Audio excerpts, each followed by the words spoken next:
Assalamu alaikum everyone and welcome back to my YouTube channel Peaceful Life. I hope you will be fine and live a happy and healthy life.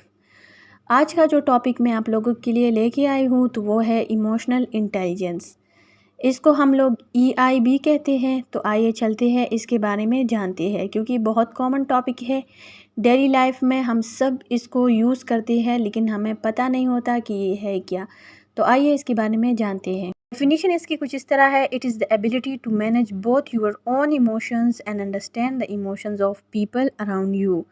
इसका मतलब ये है कि हमें ये ख़ासियत होनी चाहिए कि हम किस तरह अपने इमोशंस को कंट्रोल करते हैं और किस तरह हम दूसरों की इमोशंस को अंडरस्टैंड करते हैं। तो ये हमारा इमोशनल इंटेलिजेंस हो गया। अब इसकी कुछ एलिमेंट्स है। तो इसमें है सेल्फ़ अवेयरनेस, मतलब हमें अपने बारे में कितना पता है, हम अपने इमोशंस के बारे में कितना जानते हैं, अपने गुस्से के बारे में, अपनी खुशियों के बारे में, अपने दुखों के बारे में, इन सब चीज़ों में। सेल्फ़ मैनेजमेंट, अब हम किस तरह उसको मैनेज करते हैं अपने आप को। अगर हमें गुस्सा आ रहा हो तो हम उसको किस तरह मैनेज करते हैं, अपनी खुशियों को किस तरह मैनेज रखते हैं। तो ये सारी चीज़ें। सोशल स्किल्स हमारी क्या है, मतलब हम आसपास के लोगों से किस तरह इंटरेक्ट करते हैं, ये सारी चीज़ें। एंड रिलेशनशिप मैनेजमेंट, और अपने रिलेशंस को हम किस तरह मैनेज करते हैं। तो ये सारी चीज़ें हमारी इमोशनल इंटेलिजेंस के अंडर आ जाती है। हमारे पास कुछ टिप्स हैं जिसके थ्रू हम लोग इमोशनली इंटेलिजेंट बन सकते हैं। So the first one is be more self aware. जितना हम अपने बारे में ज़्यादा जानेंगे तो उतना हम लोग इमोशनली इंटेलिजेंट बनते जाएंगे। अब the second one is recognise other feelings. जब दूसरों की फीलिंग्स के बारे में भी हमें पता हो तो ये भी हमारे लिए अच्छा होगा। Now the next one is practice active listening. हम किसी से बात कर रहे हैं तो इसके लिए ज़रूरी है कि हम उनकी बात भी सुने और एक्टिवली सुने।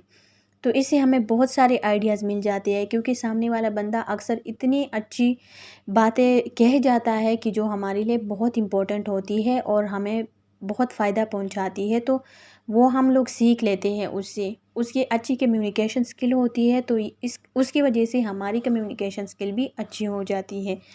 Now the next one is communicate clearly. अच्छा, जो हम बात कर रहे हैं तो हम इस तरह करेंगे उस बात को कि वो अगला बंदा उसको क्लियरली समझे। हम इस तरह की बातें नहीं करेंगे जिसमें बहुत उलझने हो, कभी यहाँ से स्टार्ट ले कभी वहाँ से स्टार्ट ले, तो फिर अगला बंदा कंफ्यूज हो जाएगा। तो हमने क्लियर कट बात करनी है। Now the next one is stay positive. हमने हमेशा पॉजिटिव रहना है, सोचना है, करना है। तो ये भी बहुत इम्पोर्टेंट है। Now the next one is empathise. दूसरों के साथ एम्पैथी शो करेंगे तो ये भी हमारी इमोशनल इंटेलिजेंस के लिए अच्छा है। Now the next one is be open minded.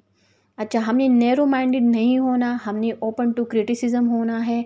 अगर कोई हमारे बारे में बुरा बात कर रहा है तो हम भी उसके ऊपर से उनको और ज़्यादा बुरा नहीं कहेंगे, क्योंकि फिर उसमें हमें और हम में कोई फ़र्क नहीं रह जाएगा। तो हमने बहुत सोच समझ के क़दम उठाना है। Now the last one is stay calm under pressure. चाहे जितनी भी मुश्किलात आए, जितनी भी प्रेशर्स हो हमारे ऊपर, लेकिन हमने काम रहना है। जितना हम लोग एंजियस होंगे, नर्वस फील करेंगे और फिर सब कुछ गड़बड़ हो जाता है। जितना हम काम रहेंगे तो उतना हम लोग अच्छे से प्रॉब्लम्स को सॉल्व कर पाते हैं। तो ये थे कुछ steps. I hope you will like this. इंशाल्लाह नेक्स्ट वीडियो में मुलाकात होगी, तब तक के लिए अल्लाह हाफिज़।